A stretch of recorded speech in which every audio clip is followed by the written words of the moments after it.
आइए मैं आज आपको लेकर चलता हूँ चोपता में। चोपता एक बहुत ही ज़ोरदार टूरिस्ट डेस्टिनेशन है और ये रुद्रप्रयाग ज़िले में केदारनाथ विधानसभा क्षेत्र में पड़ता है। ऐसी जगह जहाँ आप जाकर आपको आसमान भी नीचा दिखने लगे, ऐसी जगह जो ऊंचे पर्वतों की जो ऊंची चोटियाँ हैं, बर्फ़ से लकदक चोटियाँ, जब वो भी आपको खुद से नीचे दिखने लगे, अगर ऐसी जगह आप पहुँच जाते हैं तो आप समझिए आप चोपता पहुँच गए। चोपता को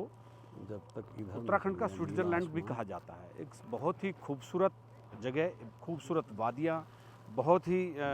मतलब आश्चर्यजनक और हैरत अंगेज ऐसे दृश्य जिनको देख करके आप खिल उठते हो, आप लुत्फ़ उठाने लगते हो। तो ये एक ऐसी जगह है और यहाँ पर टूरिस्ट हमेशा आते रहते हैं, सर्दी हो या गर्मी हो। इस जगह का अपना महत्व है। और आप मेरे पीछे श्रृंखला को गौर से देखिए, अभी सारी जो चोटियाँ हैं वो पूरी तरह से बर्फ़ से लकदक है और ये पूरी श्रृंखला वहाँ से अब उसके बिल्कुल ठीक आगे का एक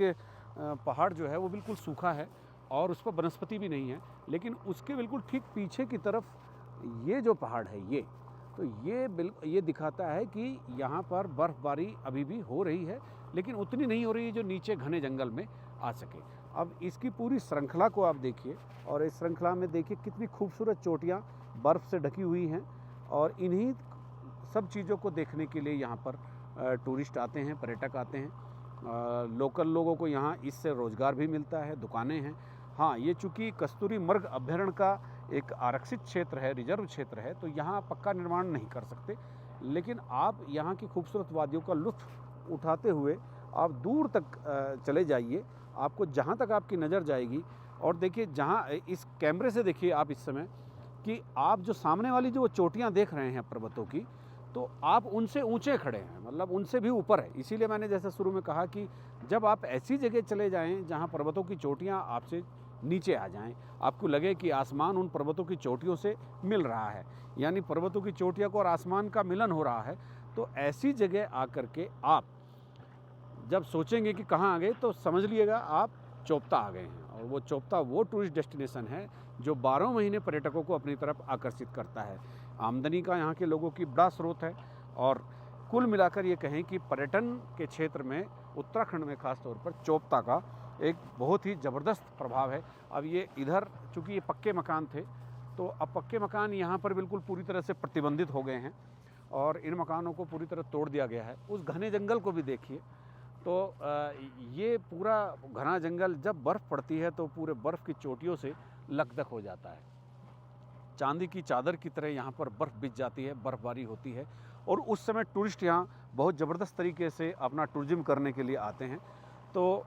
एक बार ये ज़रूर जो भी कोई चोपता को जानता है वो एक बार चोपता आता ज़रूर है और यहाँ की के रमणीक स्थल, यहाँ की नैसर्गिक छटाएँ, यहाँ की हसीन वादियाँ लोगों को अपनी तरफ खींचती हैं और चोपता आने के लिए विवश करती है। एक बार फिर आपको मैं एक चीज़ और दिखाना चाहूँगा कि किस तरह से यहाँ ऊपर के घने जंगलों से एक बार होते हुए आप ये दाईं तरफ से अगर चलेंगे तो आप देखते रहिएगा कि किस तरह से यहाँ ये देखिए आसमान बिल्कुल नीला है और ये घने जंगल और घने पेड़, सूर्य भी इस समय चमक रहा है। तो ये एक नज़ारा देखिए बहुत ही शानदार है और चूँकि उत्तराखंड एक टूरिस्ट डेस्टिनेशन के रूप में पूरे देश में उभरा है और उभरने के बाद फिर यहाँ पर पर्यटकों की संख्या भी लगातार साल दर साल बढ़ती जा रही है और इस संख्या की बढ़ोतरी से जो यहाँ आम लोग हैं वो भी कहीं ना कहीं आत्मनिर्भर होने की तरफ अग्रसर हैं। और फिर से एक बार ये मैं आपको दिखा देना चाहता हूँ कि ये चोटियाँ आपको बताती हैं कि यहाँ पर वाकई बहुत ही मस्त और बहुत ही हरफनमौला तरह के दृश्य यहाँ पर होते हैं। और ये फिर ये सिलसिलेवार ये चोटियाँ चलती हैं और बर्फ़ से ढकी हुई हैं। आप देख सकते हैं आज की स्थिति में, जब इस समय नवंबर आधा गुजर गया है, बर्फ़बारी अभी तक नहीं हुई है, लेकिन फिर भी यहाँ पर बर्फ़ है, यानी चूँकि इसकी हाइट भी बहुत है और हाइट होने की वजह से भी यहाँ पर बर्फ़ रहता है। तो ये एक बहुत ही बेहतरीन नज़ारा ये आपके सामने है और इस पर आप देख सकते हैं कि किस तरह से चोपता की खूबसूरती को निहारा जा सकता है, किस तरह से यहाँ पर वो सारी चीज़ें देखी जा सकती हैं जो सामान्य तौर पर सब जगह नहीं होती है। तो इसीलिए इस डेस्टिनेशन को टूरिज़्म के बहुत ही बेहतरीन डेस्टिनेशन के तौर पर यहाँ पर जाना जाता है। और जब भी आपको मौका मिले चोपता आइए और मिनी स्विट्ज़रलैंड में हसीन वादियों का लुत्फ़ उठाइए।